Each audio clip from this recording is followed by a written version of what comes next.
Los Wright estudiaron los informes de Langley sobre el experimento fallido de octubre. Repararon el ala que habían roto en Kill Devil Hills y construyeron un nuevo enganche para el planeador 1902 y la nueva máquina voladora. Sin embargo, tuvieron sus propios problemas. El nuevo aparato no funcionaba bien y las hélices no se ajustaban correctamente a la estructura. Orville regresó a Dayton para realizar unas modificaciones. Orville volvió a Kill Devil Hills el 11 de diciembre. La máquina estaba lista para volar 2 días después, pero no había suficiente viento. La máquina que Wilbur y Orville habían construido para hacer el primer vuelo propulsado era muy diferente de los 3 planeadores. Con más de 300 kilos, era 3 veces más pesado que el modelo de 1902. No había posibilidad de subirlo a las dunas, así que despegaría a ras de suelo. Las hélices eran movidas por un mecanismo de cadena y engranajes corriendo a través de guías tubulares de metal. Estaban colocados de manera que las hélices giraran en direcciones opuestas, anulando una a la otra la tendencia a torcer el avión. Un control manual maniobraba el elevador frontal. En los planeadores, esta era una pequeña superficie. En la nueva máquina había 2 superficies muy grandes. Igual que en los planeadores, podrían hacerlo subir o bajar, pero recibirían mucha más carga, en especial al principio del vuelo. Controlarlos eficazmente sería un nuevo desafío para el piloto. Las tensiones de la potencia presentaban nuevos problemas. Solo las secciones externas de las alas eran flexibles para controlar la combadura. La parte interna que cargaba el peso del piloto, el motor y el sistema de dirección, era rígida. La construcción general fue mucho más pesada de lo que los Wright habían podido manejar en sus 3 años de experiencia como pilotos. No había duda de que si esa nueva máquina voladora se mantenía en el aire, sería un desafío de pilotaje diferente. Durante 6 días las condiciones climáticas fueron adversas por la falta de viento. Eran conscientes de que su margen de maniobra era muy estrecho, necesitaban unas condiciones de viento demasiado específicas. El 14 de diciembre el viento aumentó y los hermanos decidieron que en lugar de hacer un intento desde el nivel del suelo, tenderían sus rieles de arranque sobre la pendiente de una gran colina. Se reunió un pequeño grupo de público local interesado en el experimento, incluyendo a algunos niños. A las 2:40 los niños se asustaron con el repentino ruido que hizo el motor al ponerse en marcha. Wilbur y Orville se hicieron a un lado y arrojaron una moneda para ver quién haría el primer intento. Ganó Wilbur. El público esperaba ansioso para ver qué pasaría.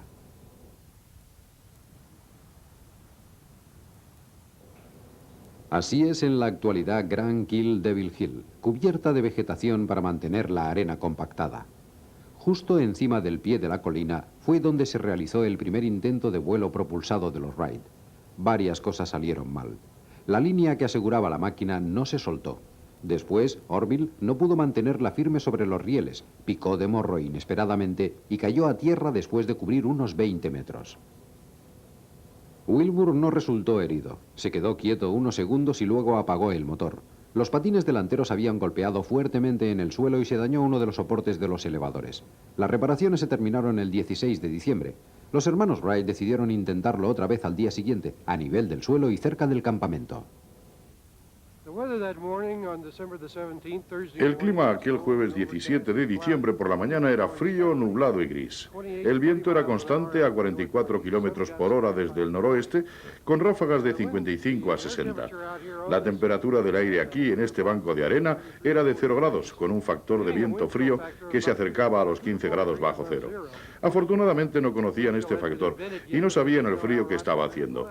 Cuando los hermanos vieron que a las 10 de la mañana aquello no mejoraba, colgaron la sábana en su campamento. Era la señal para que los cargadores, testigos y amigos vinieran de la estación de salvamento para ayudarles a empujar su nave de 300 kilos desde aquí hasta su rampa. A estos raíles les llamaban en broma la Gran Vía de la Unión y consistía únicamente en 4 raíles de 2 por 4 y de 5 metros de largo cada uno, tendidos sobre la arena orientados hacia el frío viento del norte. El lunes, Wilbur había intentado el primer vuelo sin éxito, así que era el turno de Orville. Subió, arrancó el motor y hacia las 10:35 de la mañana soltaron el cable que los sujetaba en la pista.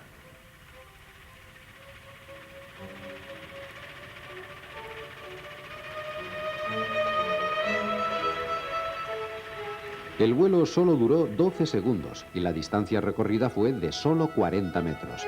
Pero había despegado por su propia fuerza, voló bajo control y aterrizó en un punto cuando menos tan alto como del que había despegado.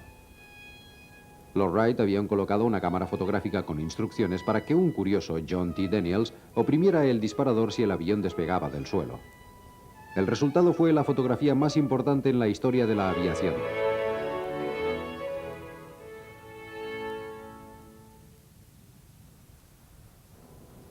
Solo un pequeño grupo fue testigo de ese momento. El amigo de los Wright, Bill Tate, el administrador de correos, no estaba y se arrepintió toda su vida. El aeroplano fue llevado de vuelta al punto de partida y a las 11:20 Wilbur tomó los controles e hizo un vuelo de casi la misma duración, pero cubriendo más distancia con un viento más ligero. 20 minutos después, Orville hizo otro intento aumentando el tiempo de vuelo a 15 segundos y la distancia recorrida fue de 70 metros.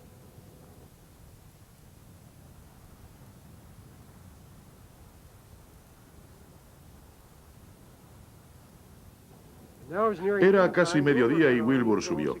Era el más experimentado de los hermanos en el vuelo. Wilbur despegó y ya no bajó otra vez.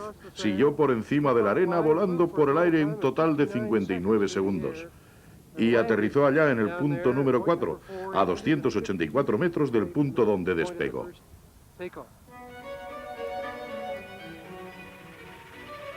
Orville escribió en su diario con relación al cuarto vuelo.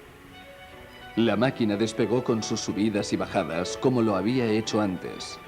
Pero cuando había recorrido algo más de 100 metros, empezó a controlarla mejor y siguió un curso estable.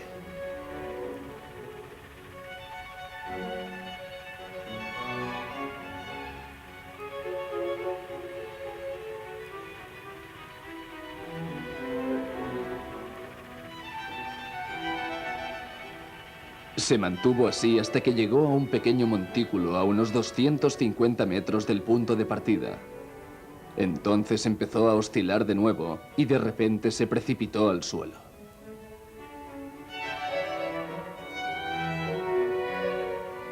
El cuarto vuelo terminó, pero esos 59 segundos en el aire y los casi 300 metros recorridos convencieron a todos los presentes de que el vuelo sostenido y controlado era posible.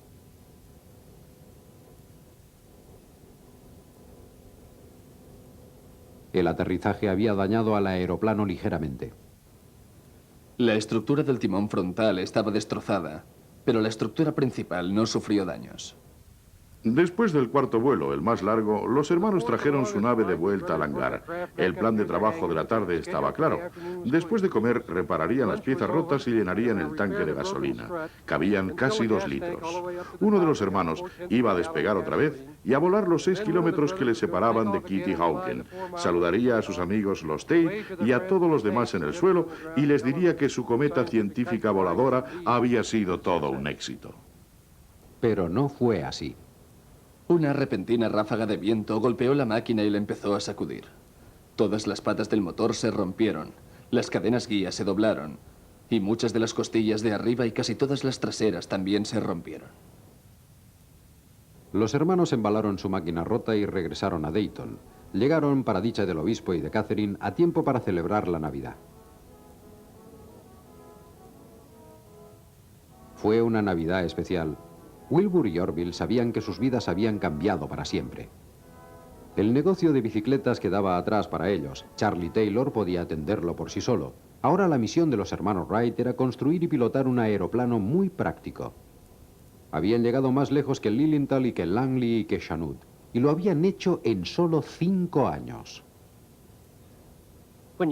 Cuando ves la forma en que los grandes problemas de ingeniería en los que se ha trabajado durante un tiempo finalmente se resuelven, encuentras que los responsables suelen ser gente externa al problema, no especialista en ese campo, con una visión no tan restringida por una enorme cantidad de datos y resultados obtenidos anteriormente.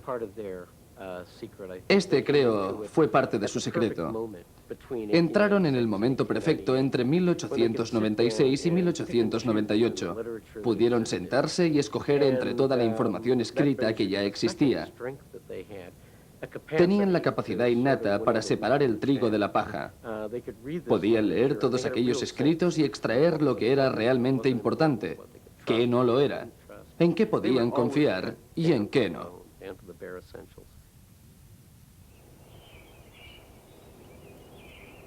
Los Wright empezaron a buscar protección para sus ideas desde el año 1902.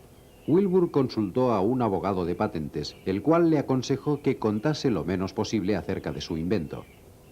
Llegaron multitud de cartas a la calle Hawthorne, remitidas por Octave Chanute, el cual le surgía publicar sus conocimientos. En 1904, esta área, en el centro de la base de la Fuerza Aérea Wright-Patterson, en Dayton, era un enorme terreno de pastos llamado Pradera Huffman. Se hallaba cerca de la parada de trolebús Sims Station. Aunque no era perfecto, para los hermanos Wright era mucho mejor que los continuos viajes a los bancos exteriores de arena. El dueño Torrance Huffman pensó que los Wright eran unos ingenuos, pero les autorizó a usarlo en sus experimentos pensando que sacarían a las vacas y los caballos antes de querer volar. Les ofrecía dos ventajas: era accesible por tren y al mismo tiempo estaba aislado.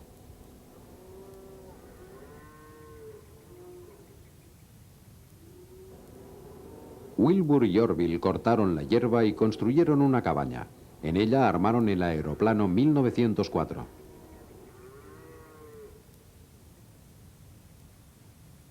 El nuevo modelo no era de ningún modo revolucionario y contaba tan solo con 1 minuto y medio de vuelo propulsado entre los dos. Tenían muy pocas bases para mejorar el original. El aeroplano 1904 fue prácticamente igual a su predecesor. Solo el motor fue mejorado. Las primeras semanas en la pradera fueron decepcionantes. Los vientos no eran fiables y las caídas eran frecuentes. Tardaron 5 meses para poder hacer un vuelo de mayor duración que el de 59 segundos de 1903. Construyeron un sistema de lanzamiento con catapulta y en septiembre hicieron el primer vuelo circular del mundo. Pero el verdadero descubrimiento llegaría el año siguiente, 1905. El Flyer 1905 tenía una nueva característica. El piloto podía operar el timón independientemente. Al principio no consiguió más éxitos que el modelo anterior y Orville sufrió una mala caída. Lo reconstruyeron con un elevador más grande, localizado más adelante de las alas. Hubo un increíble e inmediato progreso en el manejo. Así es como funcionaba el nuevo sistema de control. El piloto se colocaba boca abajo en el ala inferior y operaba el balanceo y el movimiento ascendente y descendente del avión con su mano izquierda con este nivelador, el cual mueve el elevador en el frente del avión. Después de menos de una semana de práctica, Orville realizó un vuelo de casi 5 minutos, 4 vueltas completas al campo. El piloto sujetaba esta palanca con su mano derecha y la movía hacia atrás y hacia adelante, controlando o estabilizando el avión. Los accidentes aparentemente ya eran cosa del pasado. El nuevo control de timón y la superficie elevadora más grande y más efectiva habían funcionado. El 26 de septiembre, Wilbur hizo un vuelo de más de 18 minutos y para principios de octubre ya sobrepasaron la media hora en el aire. A pesar de los cambios del elevador y el timón, el combado de alas aún era una pieza clave en el sistema de control. En lugar de alerones, simplemente inclinaban el ala entera. Así que cuando un lado bajaba, el lado opuesto subía.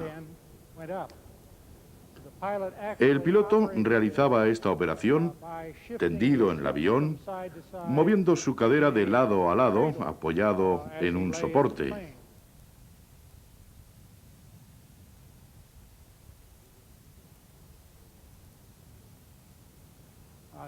Deben entender que los motores en estos aviones no tenían válvulas de estrangulación. Simplemente arrancaban el avión y funcionaba sin parar. Y cuando estaban listos para salir, liberaban el retén y el avión bajaba por la pista y despegaba del suelo. A veces. Años de discusiones nocturnas, desacuerdos y perfeccionamiento de las ideas habían dado sus frutos. Estos dos extraordinarios hermanos no solo habían hecho el primer vuelo propulsado del mundo, sino también con el Flyer 1905 habían desarrollado el primer avión práctico del mundo, totalmente controlable en todos sus tres ejes. Tenían la habilidad de tomar un cuerpo de conocimientos existentes, probarlos, refinarlos y avanzar. Pero eso no era lo único. Miles, tal vez millones de personas podían tener esa capacidad a finales de siglo. Entonces, ¿qué era lo que les diferenciaba? Nos estamos acercando a la definición de genio. Creo que en su caso tenía que ver con la habilidad de imaginar máquinas en su cabeza. De preguntarse, ya tengo esta forma básica y funciona así. ¿Qué pasaría si ocurriera tal posibilidad? Si el viento empezara a soplar de este lado, o si esto pasara, o aquello otro. Tenían aquella capacidad especial que les permitía anticipar e imaginar lo que pasaría. No todos aceptan que los hermanos Wright fueron los primeros en lograr un vuelo propulsado con éxito. Otros muchos reclaman ese honor.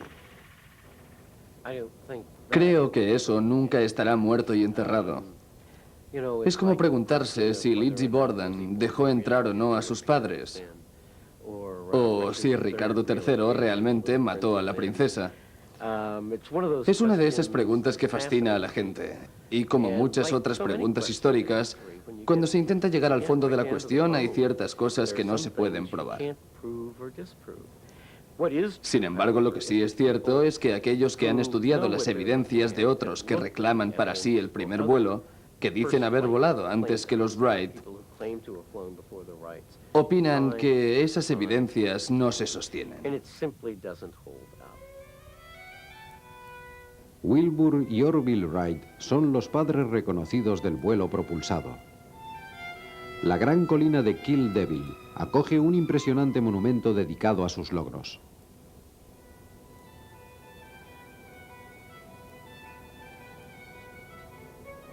El aeroplano en el que obtuvieron su título puede ser contemplado por cualquier visitante del Museo Nacional del Aire y el Espacio en Washington.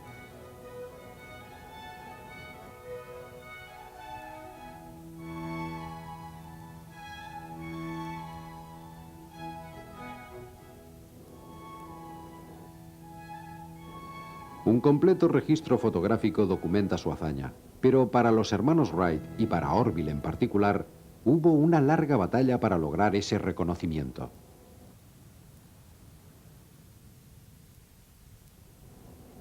Wilbur Wright murió en mayo de 1912. Estuvo luchando para proteger las patentes Wright contra aviadores rivales, el más notable de ellos, Glenn Curtiss. Cuando Orville recibió una sentencia favorable del circuito de la Corte de Apelaciones en 1914, Curtiss buscó otro enfoque. Argumentó que alguien pudo haber producido una máquina capaz de volar con propulsión antes que los Wright. El secretario del Smithsoniano le dio permiso para reconstruir el desafortunado aeródromo 1903 de Samuel Langley. Era una reconstrucción mayor y tuvo muchas modificaciones significativas.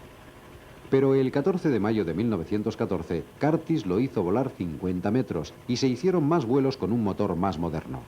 Las modificaciones fueron entonces retiradas y fue exhibido por el Smithsoniano como el primer aeroplano tripulado capaz de sostener el vuelo libre. Muchas personas aceptaron la autoridad del Smithsoniano y Orville Wright se vio forzado a pelear por su reputación. En 1925, Orville anunció que enviaría el Flyer 1903 al Museo de Ciencias en Londres. Creía que esa era la única manera de corregir la historia de la máquina voladora que había sido cambiada por el Instituto Smithsoniano. El Flyer se fue a Londres. La disputa continuó, pero la opinión pública empezó a exigir su regreso a suelo americano. Durante años, ni el Smithsoniano ni Orville Wright cedieron. Paul Garber era el encargado de aviación del Smithsoniano en los años 40, cuando la institución finalmente aceptó cambiar su posición sobre el aeródromo Langley. Orville Wright murió en enero de 1948, dejando su permiso para que el Flyer regresara de Londres. Paul Garber tuvo el trabajo de supervisar su llegada y de arreglar su exhibición pública. Llegó a América despiezado. Garber y su equipo lo ensamblaron y lo prepararon para su exhibición en el edificio de Artes e Industrias. El ensamblaje exigió una atención extremada. El artefacto, de valor incalculable, había regresado a su tierra, como el hijo pródigo, y fue tratado con sumo cuidado.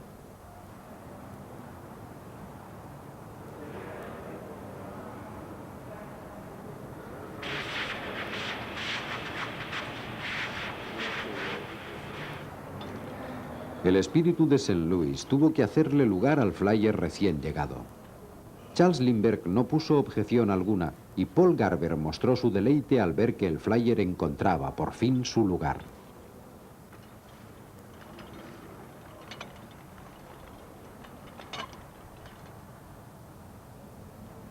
La ceremonia del retorno del Flyer se celebró el 17 de diciembre de 1948, a las 10 de la mañana. Casi exactamente 45 años después del momento en que el Flyer dejó la vía de 20 metros en Kill Devil Hills en 1903 y cruzó el aire en su vuelo de 12 segundos.